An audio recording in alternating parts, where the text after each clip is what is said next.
আসসালামু আলাইকুম প্রিয় বন্ধুগণ, আপনারা নিশ্চয়ই জানেন যে লোহিত সাগরে এখনও ইয়েমেনের হুতিদের দাপট প্রকট। বিশ্ব একসময় মনে করেছিল ইয়েমেনের 9 বছরের রক্তক্ষয়ী যুদ্ধ হয়তো বন্ধ হতে চলেছে। ঠিক তখনই দৃশ্যপট বদলে গেল। লোহিত সাগরের নীল জল এখন বারুদের গন্ধে ভারী। যে ইয়েমেনে শান্তি আসার কথা ছিল, সেখানে এখন গর্জে উঠেছে আমেরিকার মিসাইল আর হুতিদের ড্রোন। কিন্তু কেন এই প্রত্যাবর্তন? যখন শান্তি ছিল নাগালে, তখন 2023 সালের শুরু। দিকে দিকে পরিস্থিতি ছিল আশাব্যঞ্জক। সৌদি আরব, ইরান হাত মেলান হুতিদের সাথে। রিয়াদে সরাসরি আলোচনা শুরু হলো। মনে হচ্ছিল বিশ্বের ভয়াবহতম মানবিক বিপর্যয়ের অবসান হতে চলেছে। কিন্তু ঠিক তখনই ঘটে গেল 7ই অক্টোবরের সেই ঘটনা।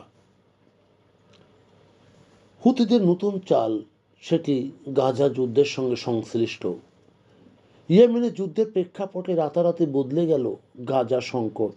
হুতি বিদ্রোহীরা নিজেদের ফিলিস্তিনিদের রক্ষক হিসেবে আবির্ভূত হলো এবং ঘোষণা করল লোহিত সাগরে ইসরায়েলগামী যে কোনো জাহাজে হামলা শুরু করে তারা বিশ্বের অন্তত 12% বাণিজ্যের নৌপথ দিয়ে সেখানে হুতিদের এই দাপট পুরো বিশ্বের অর্থনীতিকে কাঁপিয়ে দিল।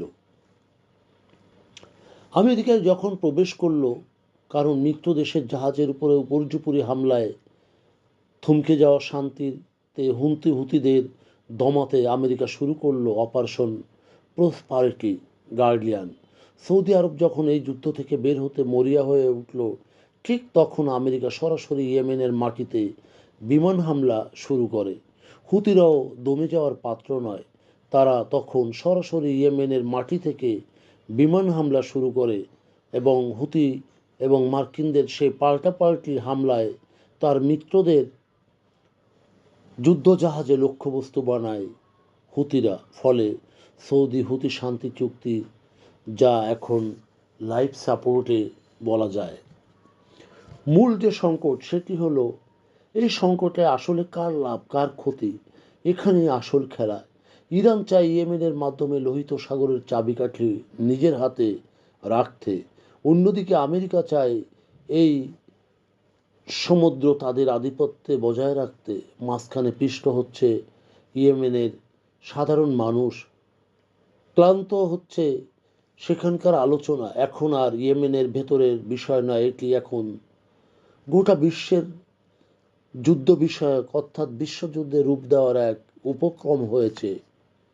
অর্থাৎ ইয়েমেন এখন এমন একটা পর্যায়ে যেখানে শান্তি ছিল মাত্র এক কদম দূরে, কিন্তু ভূ রাজনৈতিক গোলকধাঁধায় নোংরা খেলায় দেশটি আবারও কয়েক দশক পিছিয়ে গেল।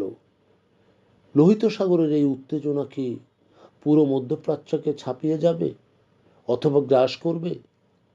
প্রিয় বন্ধুগণ, যদি আমাদের এই তথ্য গল্প আপনার ভালো লাগে, তাহলে লাইক এবং শেয়ার দিন। এবং এখন আজ আমাদের সঙ্গে থাকার জন্যে ধন্যবাদ। আমাদের ফলো দিন এবং সাবস্ক্রাইব করুন।